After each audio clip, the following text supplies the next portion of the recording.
வேலவன் ஸ்டோர்ல என்ன வேணும்னு நினைக்கிறியோ எல்லாமே நீ வாங்கலாம். நம்ம பண்ற படங்களுக்கு எல்லாமே மேக்ஸிமம் இங்க தான் ஷாப்பிங் பண்ணியிருக்கேன் நான். Velavan stores, Usman road, T Nagar, Chennai மற்றும் தூத்துக்குடி.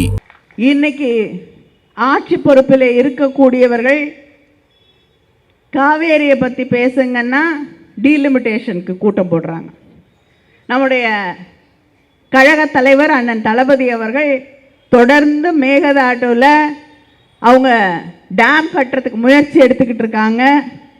அதை தடுக்க வேண்டும், அதற்கு எதிராக போராட வேண்டும், அதற்கு எதிராக தீர்மானங்கள் போட வேண்டும். அனைத்து கட்சி கூட்டத்தை, தலைவர்களுடைய கூட்டத்தை அழைத்து அந்த கூட்டத்தை நடத்துங்கள்னா கூட இருக்கவங்க வருத்தப்படுவாங்கல்ல. அவங்க ஆட்சிக்கு கூட இருக்கக்கூடிய சில இயக்கங்கள் இருக்காங்க.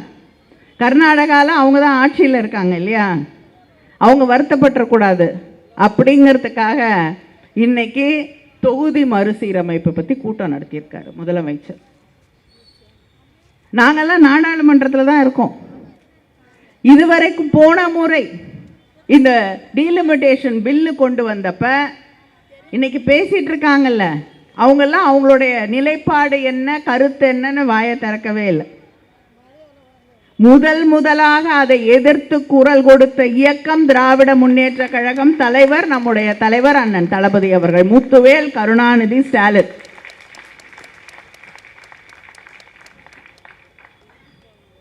பஞ்சாப்ல இருக்க முதலமைச்சர், கர்நாடகாவில் இருக்கக்கூடிய டெபுட்டி சிஎம், கேரளாவுடைய முதலமைச்சர், ஒடிசாவில் இருக்கக்கூடிய முதலமைச்சர் என்று 5 முதல்வர்களை அழைத்து, சில எதிர்கட்சி தலைவர்களையும் அழைத்து சென்னையிலே கூட்டம் நடத்தி ஃபேர் டீலிமிட்டேஷன், நியாயமான டீலிமிட்டேஷன் கொண்டு வரப்பட வேண்டும் என்று கூட்டத்தை நடத்தி தீர்மானத்தை போட்ட தலைவர் நம்முடைய தலைவர் அண்ணன் தளபதி அவர்கள்.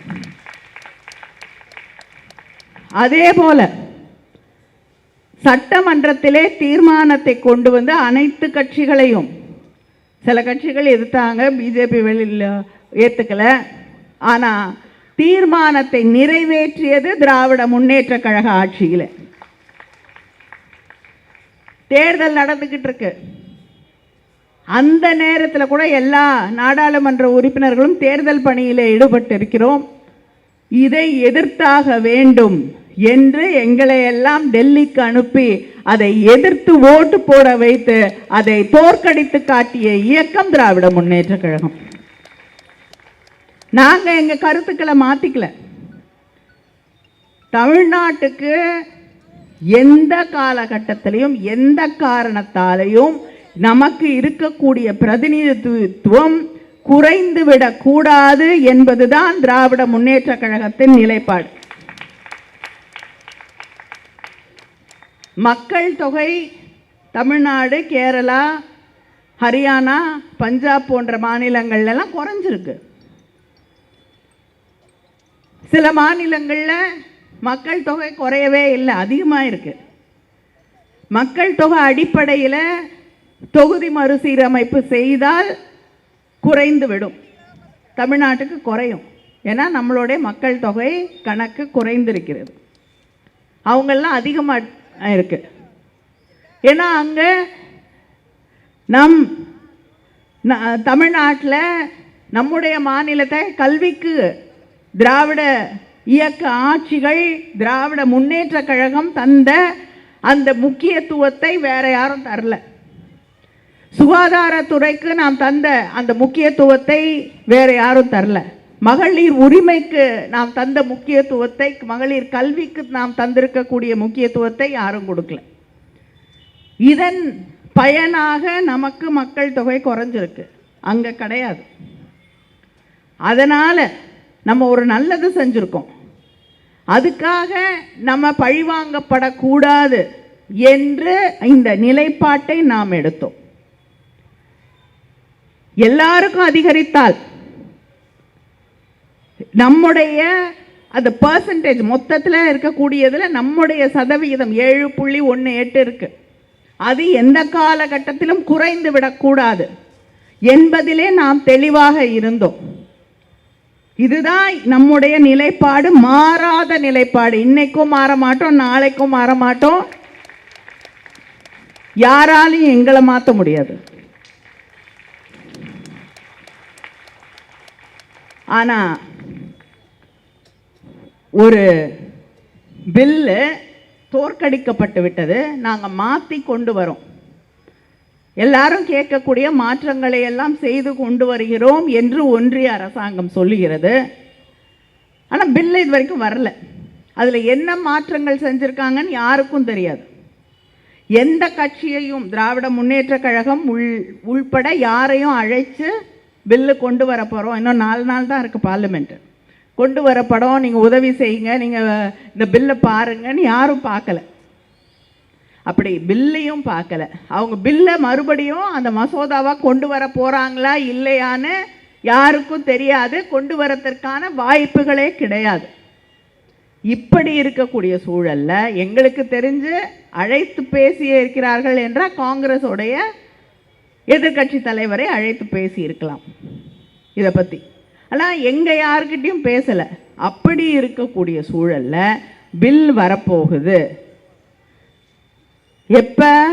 மேகதாது பிரச்சனை, விவசாயிகள் பாதிக்கப்பட்டிருக்கிறார்கள், அங்கே வாடிக்கொண்டிருக்கிறார்கள் என்று விவசாயிகள் போராடி கொண்டிருக்கக்கூடிய இந்த நேரத்தில் கூட இருக்கவங்க வருத்தப்படக்கூடாது என்ற ஒரே காரணத்திற்காக, காங்கிரஸ் வருத்தப்படக்கூடாது என்ற ஒரே காரணத்திற்காக, திசை திருப்புவதற்காக இன்னைக்கு டீலிமிட்டேஷன் பற்றி ஒரு கூட்டத்தை இன்னைக்கு இருக்கக்கூடிய ஆட்சி நடத்தி இருக்கிறது. கூட்டத்தை நடத்துறாங்க. எத்தனை பேர் போனாங்க? 37 எம்பிக்கள் போகலை, 19 பேர் தான் போயிருக்காங்க. இப்படி யாருமே கலந்து கொள்ளாத ஒரு கூட்டத்தில் என்ன முடிவுகளை எடுத்திருக்கீங்க? இதுவரைக்கும் அரசு என்ன முடிவு எடுத்தது, என்ன கூட்டத்தில் தீர்மானம்னு யாரும் தெரிவிக்கலை.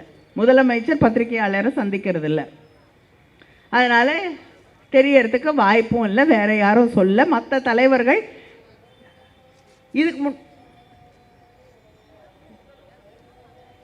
இதுக்கு முன்னாடி கூட்டத்தில் இதே தலைவர்கள் தான் கலந்து கொண்டார்கள்.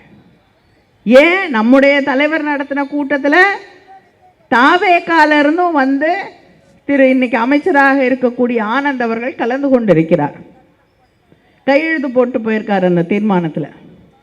ஆனால் அன்னைக்கு இருந்ததுக்கும் இன்னைக்கும் என்ன வித்தியாசம்? ஒன்றும் இல்லை. புது பில்லே வரல. எதை நீங்கள் பேசுகிறீங்க? திசை திருப்புவதற்கான முயற்சியை தவிர, மக்களை ஏமாற்றுவதற்கான முயற்சியை தவிர வேற எதுவும் கிடையாது. ஏமாத்துறது அது நல்லா பண்ணுவாங்க, நமக்கு தெரியும். ஏன்னா 20,000 ரூபாய் கொடுக்குறேன்னாங்க. மீன்பிடி காலத்தில் தடை செய்யப்பட்டிருக்கக்கூடிய அந்த காலத்தில் நம்முடைய மீனவ மக்களுக்கு 20,000 ரூபாய் தேர்தல் வாக்குறுதியில் சொன்னது 20,000 ரூபாய். திராவிட முன்னேற்ற கழக ஆட்சியிலே 6,000 இருந்ததை நம்முடைய அண்ணன் தளபதி அவர்கள் உயர்த்தி 8,000 ஆக்கினார். ஜியோ போட்டாச்சு. ஆனால் பட்ஜெட்டில் படிக்கிறாங்க 7,000 ரூபாயாக நாங்கள் தருவோன்னு. நாங்கள் கொடுத்ததுலேருந்து 1,000 ரூபாய் குறைக்கிறதுக்கு அவங்களுக்கு ஓட்டு போட்டாங்க.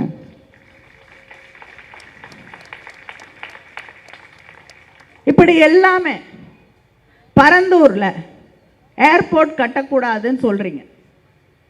இந்த ஆட்சியில் பரந்தூரில் ஏர்போர்ட் கிடையாதுன்ட்டிங்க. இப்போ எதுக்காக இங்கேருந்து மெட்ரோ ட்ரெயின் அங்கே போகுது? அந்த ப்ராஜெக்ட் அப்படியே இருக்குமா? ஆனால் ஏர்போர்ட் கிடையாதான். இது ரெண்டுத்துக்கும் இருக்கக்கூடிய அர்த்தம் என்ன? பட்ஜெட்டை கஷ்டப்பட்டு படிக்கிறாங்க, ஆனால் படித்து பார்த்துட்டு பட்ஜெட்டை எழுதினாங்களான்னு எனக்கு தெரியல.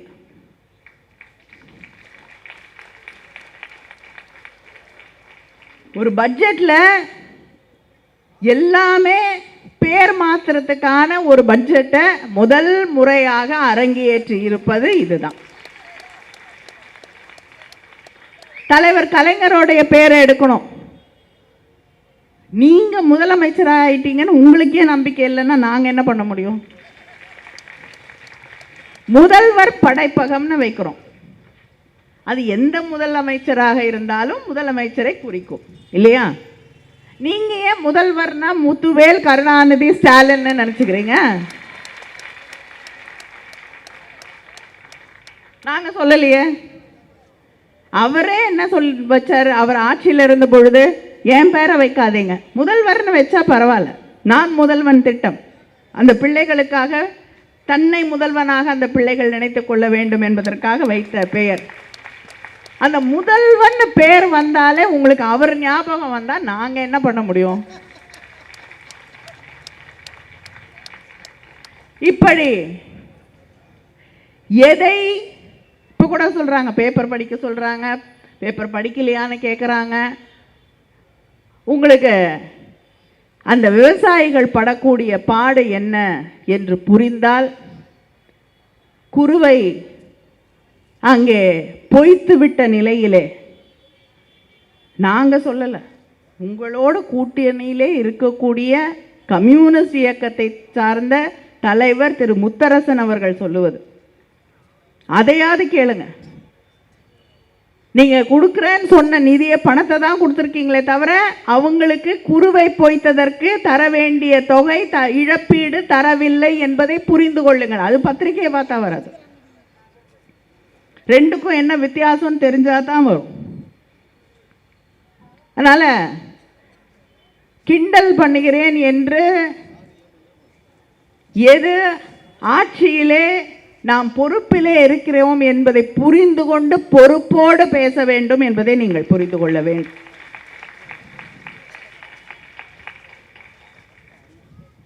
எனக்கு அரசியல்லாம் பேச விருப்பம் இல்லை, அதனால காவேரியில் 69 யார் இருந்தாங்கன்னா பேச விருப்பம் இல்லை அப்படிங்கிறீங்க. பேசுங்கள். நான் உறுதியாக சொல்லுகிறேன், தலைவர் கலைஞரை விட, திராவிட முன்னேற்ற கழகத்தை விட இந்த விவசாயிகளுக்காக குரல் கொடுத்த தலைவன் வேறு யாரும் இருக்க முடியாது, இருந்தது கிடையாது.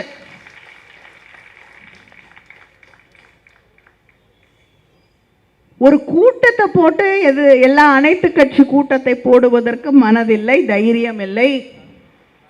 நீங்க தலைவர் கலைஞர் அவர்களை கேள்வி கேட்பதற்கு உங்களுக்கு தகுதி இல்லை என்பதை நீங்கள் புரிந்து கொள்ள வேண்டும். மக்கள் கொஞ்சம் கொஞ்சமா தெளிவடைய ஆரம்பிச்சிருக்காங்க. நிறைய பேர் அப்படியே எல்லாம் மாறிடும், மாற்றம் எல்லாம் மாறிவிடும் என்று நினைத்து கொண்டு வாக்களித்தவர்கள் இன்னைக்கு மாற்றத்தை பார்த்து விட்டார்கள். தாங்க காலடிக்கு கீழே இருக்கக்கூடிய அந்த கம்பளியை கூட இழுத்துட்டு போகிறாங்க அப்படிங்கிறத இன்றைக்கி தான் அவங்க புரிஞ்சுக்கிட்டு இருக்காங்க. அரசு ஊழியர்களாக இருக்கட்டும், விவசாயிகளாக இருக்கட்டும், அத்தனை பேரும் சொல்கிறாங்க, விவசாயிகளுடைய கடனெல்லாம் நாங்கள் தள்ளுபடி பண்ணோம், ஆனால் அவங்க அறிவிக்கவே இல்லைன்னு. இப்பொழுது கேட்டால் ஏன் தள்ளுபடி பண்ணேன்னு கேட்டால் ரிசர்வ் பேங்க் ஏற்றுக்கலன்னாங்க. மேனிஃபெஸ்டோ கமிட்டியில் நான் இருந்தேன். எங்களுடைய முதலமைச்சர், அன்று முதலமைச்சராக இருந்த அண்ணன் தளபதி அவர்கள் எங்களுக்கு இட்ட கட்டளை என்னன்னா, எதை செய்ய முடியுமோ அதை மட்டுமே அங்கே தேர்தல் அறிக்கையிலே நீங்கள் எழுத வேண்டும், செய்ய முடியாததை வாக்குறுதியாக தரக்கூடாது என்பதுதான் எங்களுக்கு இட்ட ஆணை கட்டளை.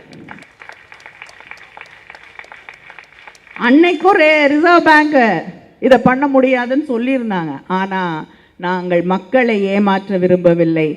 அதை கூட தெரிந்து கொண்டு அங்கே மக்களை ஏமாற்றி இன்று ஆட்சி பொறுப்பிலே அமர்ந்து கொண்டு அந்த விவசாயிகளின் கண்ணீரிலே தத்தளித்து கொண்டிருக்கக்கூடிய நிலையை உருவாக்கி இருக்கக்கூடியவர்கள் யார் என்பதை இன்று விவசாயிகள் புரிந்து கொண்டிருக்கிறார்கள். அந்த புரிதல் தமிழ்நாட்டிலே விரைவிலே இன்னொரு மாற்றத்தை, மக்களுக்கான மாற்றத்தை கொண்டு வரும். நன்றி, வணக்கம்.